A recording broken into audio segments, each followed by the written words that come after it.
नमस्कार दोस्तों, स्वागत है आपका वनडे एग्जाम सेंटर में। दोस्तों, आज के वीडियो में हम लोग दीनदयाल उपाध्याय गोरखपुर विश्वविद्यालय गोरखपुर के BA 6 सेमेस्टर हिंदी का जो पहला पेपर है, जिसका नाम है भाषा विज्ञान हिंदी भाषा तथा देवनागरी लिपि प्रथम, और जिसका पेपर कोड है HND 305, इससे संबंधित एक प्रीवियस ईयर क्वेश्चन पेपर को सॉल्व करेंगे। सत्र 2023-24 का एक क्वेश्चन पेपर है। इसी प्रकार का क्वेश्चन पेपर आपके परीक्षा में बनेगा और इसमें से भी ढेर सारा क्वेश्चन आपसे परीक्षा में पूछा जा सकता है। तो चलिए बिना देर किए वीडियो को शुरू करते हैं। आपका पहला प्रश्न है, भाषा शब्द की निष्पत्ति संस्कृत के किस धातु से मानी जाती है? तो भाषा शब्द की निष्पत्ति संस्कृत के भाष धातु से मानी जाती है। पहले का सी ऑप्शन आपका सही हो जाएगा। दूसरा प्रश्न देख लेते हैं। इसमें आपसे पूछा गया है कि भाषा उच्चारण अवयवों से उच्चरित मूलतः प्रायः यादृच्छिक ध्वनि चिन्हों की व्यवस्था है। परिभाषा किस भाषा वैज्ञानिक द्वारा दी गई? तो यह जो परिभाषा है ये डॉक्टर भोलानाथ तिवारी के द्वारा दिया गया है। दूसरे का डी ऑप्शन आपका सही हो जाएगा। तीसरा प्रश्न देख लेते हैं। इसमें आपसे पूछा गया है कि अधोलिखित में से कौन सी विशेषता भाषा की नहीं है? तो इसमें से जो भाषा की विशेषता नहीं है वो है भाषा अपरिवर्तनशील है। क्योंकि भाषा परिवर्तनशील होती है तो यह भाषा की विशेषता नहीं है। बी ऑप्शन आपका तीसरे का सही हो जाएगा। चौथा प्रश्न है, भाषा की सबसे छोटी इकाई है? तो वर्ण यानी कि ध्वनि जो है भाषा की सबसे छोटी इकाई है। ए ऑप्शन आपका चौथे का सही हो जाएगा। पांचवा प्रश्न देख लेते हैं। इसमें आपसे पूछा गया है कि चौराहे पर खड़ा यातायात नियंत्रित करता सिपाही भाषा के किस रूप का सहारा लेता है? तो सांकेतिक रूप का सहारा लेता है। सी ऑप्शन आपका पांचवे का सही हो जाएगा। आगे बढ़ते हैं, छठा प्रश्न देख लेते हैं। किस विद्वान ने अवहट्ठ को पुरानी हिंदी कहा? तो अवहट्ठ को पुरानी हिंदी चंद्रधर शर्मा गुलेरी ने कहा हुआ है। बी ऑप्शन आपका छठवें का सही हो जाएगा। सातवां प्रश्न देख लेते हैं। डिंगल पिंगल का संबंध है? तो डिंगल पिंगल का संबंध जो है राजस्थानी हिंदी से है। ए ऑप्शन आपका सातवें का सही हो जाएगा। आठवां प्रश्न है, प्राचीन राजस्थानी के नाम से जाना जाता है? तो प्राचीन राजस्थानी के नाम से डिंगल को जाना जाता है। बी ऑप्शन आपका आठवें का सही हो जाएगा। नौवां प्रश्न है, ब्रज भाषा की एक शैली के रूप में प्रचलित है? तो पिंगल जो है ब्रज भाषा की एक शैली के रूप में प्रचलित है। सी ऑप्शन आपका नौवें का सही हो जाएगा। 10वां प्रश्न देख लेते हैं।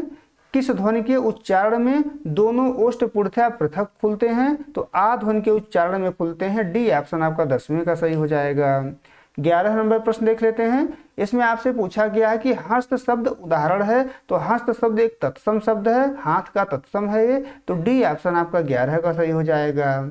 12 नंबर प्रश्न है, खड़ी बोली का संबंध है? तो खड़ी बोली का संबंध पश्चिमी हिंदी से है। डी ऑप्शन आपका 12 का सही हो जाएगा। 13 नंबर प्रश्न देख लेते हैं। अवधी हिंदी की किस उपभाषा से संबंधित है? तो अवधी जो है पूर्वी हिंदी की बोली है। तो बी ऑप्शन आपका 13 का सही हो जाएगा। 14 नंबर प्रश्न है, भोजपुरी वर्ग की बोली है? किस वर्ग की बोली है?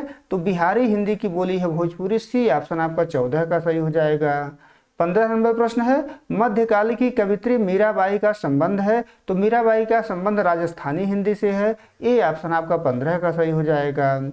16 नंबर प्रश्न है, कृष्ण भक्ति साहित्य के प्रधान कवि सूरदास प्रसिद्ध कवि हैं? तो सूरदास जो है ब्रज भाषा के प्रसिद्ध कवि हैं। डी ऑप्शन आपका 16 का सही हो जाएगा। 17 नंबर प्रश्न देख लेते हैं। इसमें आपसे पूछा गया है कि संविधान के किस अनुच्छेद में हिंदी को राजभाषा का दर्जा दिया गया है? तो अनुच्छेद 343 में दिया गया है। ए ऑप्शन आपका 17 का सही हो जाएगा। 18 नंबर प्रश्न है, हिंदी दिवस मनाया जाता है? तो हिंदी दिवस प्रतिवर्ष 14 सितंबर को मनाया जाता है। डी ऑप्शन आपका 18 का सही हो जाएगा। 19 नंबर प्रश्न है, हिंदी की उपभाषाएं हैं? तो हिंदी की कुल 5 उपभाषाएं हैं। डी ऑप्शन आपका 19 का सही हो जाएगा। 20 नंबर प्रश्न है, विद्यापति का संबंध है? तो विद्यापति का संबंध मैथिली भाषा से है। डी ऑप्शन आपका 20वें का सही हो जाएगा। 21 नंबर प्रश्न देख लेते हैं। इसमें आपसे पूछा गया है कि भाषा विज्ञान के किस अंग के अंतर्गत ध्वनियों का अध्ययन किया जाता है? तो ध्वनियों का अध्ययन जो है स्वनिम विज्ञान के अंतर्गत किया जाता है। डी ऑप्शन आपका 21 का सही हो जाएगा। 22 नंबर प्रश्न है, ध्वनि विज्ञान का दूसरा नाम है? तो ध्वनि विज्ञान का दूसरा नाम स्वन विज्ञान है। सी ऑप्शन आपका 22 का सही हो जाएगा। 23 नंबर प्रश्न है, ध्वनि चिन्हों को कहते हैं? तो ध्वनि चिन्हों को वर्ण कहा जाता है। डी ऑप्शन आपका 23 का सही हो जाएगा। 24 नंबर प्रश्न है, च ध्वनि का उच्चारण स्थान है? तो च ध्वनि का उच्चारण स्थान जो है तालव्य है, तालु से उच्चरित होता है। बी ऑप्शन आपका 24 का सही हो जाएगा। 25 नंबर प्रश्न है, ट वर्ग ध्वनियों का उच्चारण स्थान है, तो ट वर्ग ध्वनियों का उच्चारण स्थान जो है मूर्धा है, इसलिए इसको मूर्धन्य ध्वनि कहा जाता है। सी ऑप्शन आपका 25 का सही हो जाएगा। 26 नंबर प्रश्न है, सार्थकता की दृष्टि से भाषा की लघुतम इकाई है, तो सार्थकता की दृष्टि से भाषा की लघुतम इकाई शब्द है। सी ऑप्शन आपका 26 का सही हो जाएगा। 27 नंबर प्रश्न है, खड़ी बोली भारत के किस क्षेत्र में स्थानीय बोली है, तो खड़ी बोली जो है दिल्ली और मेरठ के आसपास बोली जाती है। ए ऑप्शन आपका 27 का सही हो जाएगा। 28 नंबर प्रश्न है, देवनागरी लिपि का विकास माना गया है, तो देवनागरी लिपि का विकास जो है ब्राह्मी लिपि से माना गया है। बी ऑप्शन आपका 28 का सही हो जाएगा। 29 नंबर प्रश्न है, व्यापक क्षेत्र में व्यवहार की जाने वाली भाषा को कहा जाता है, तो व्यापक क्षेत्र में व्यवहार की जाने वाली भाषा को संपर्क भाषा कहा जाता है। ए ऑप्शन आपका 29 का सही हो जाएगा। 30 नंबर प्रश्न है, निम्नलिखित में से देवनागरी लिपि की विशेषता नहीं है, कौन इसमें से देवनागरी लिपि की विशेषता नहीं है, तो यह विकास की दृष्टि से ब्राह्मी और खरेष्टी लिपि की समकालीन है, यह इसकी विशेषता नहीं है। डी ऑप्शन आपका 30वें का सही हो जाएगा। 31 नंबर प्रश्न है, भारत में सर्वाधिक बोली जाने वाली भाषा है, तो हिंदी जो है भारत में सर्वाधिक बोली जाने वाली भाषा है। बी ऑप्शन आपका 31 का सही हो जाएगा। 32 नंबर प्रश्न है, हिंदी किसके अंतर्गत आती है, तो हिंदी जो है आधुनिक आर्य भाषा के अंतर्गत आती है। सी ऑप्शन आपका 32 का सही हो जाएगा। 33 नंबर प्रश्न है, हिंदी वर्णमाला का संयुक्त अक्षर छ किन वर्णों के मेल के योग से बना हुआ है, तो छ जो है जिन वर्णों के मेल के योग से बना हुआ है वो जो है क और स है, तो ए ऑप्शन आपका 33 का सही हो जाएगा। 34 नंबर प्रश्न देख लेते हैं। इसमें आपसे पूछा गया है कि हिंदुस्तानी भाषा के समर्थक थे, तो हिंदुस्तानी भाषा के समर्थक गरसा दत्तासी और महात्मा गांधी दोनों थे, तो सी ऑप्शन आपका सही हो जाएगा, उपर्युक्त दोनों।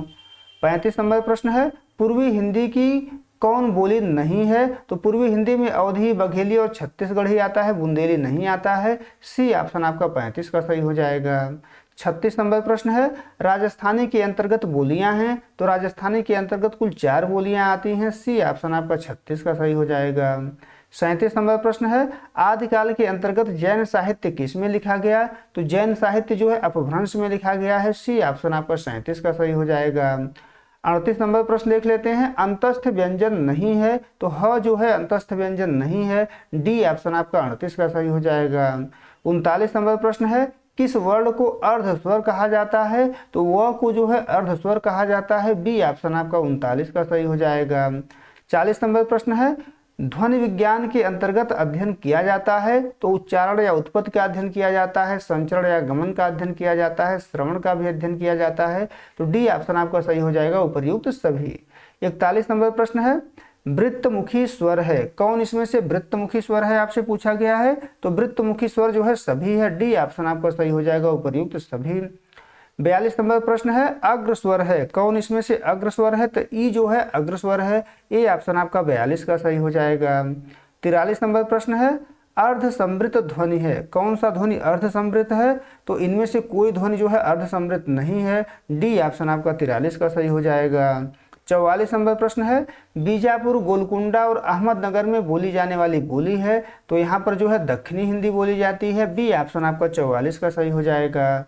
45 नंबर प्रश्न है, निम्नलिखित में से कौन सी लिपि प्राचीन भारत में दाईं ओर से बाईं ओर लिखी जाती थी, तो दाईं ओर से बाईं ओर जो है खरोष्ठी लिपि लिखी जाती थी। बी ऑप्शन आपका 45 का सही हो जाएगा। 46 नंबर प्रश्न है, मूर्धन्य ध्वनि है, तो मूर्धन्य ध्वनि जो है इसमें से कौन सा है आपसे पूछा गया है, तो ये सभी जो है मूर्धन्य ध्वनि है। डी ऑप्शन आपका 46 का सही हो जाएगा। 47 नंबर प्रश्न है, देवनागरी लिपि है, तो देवनागरी लिपि एक अक्षरात्मक लिपि है। सी ऑप्शन आपका 47 का सही हो जाएगा।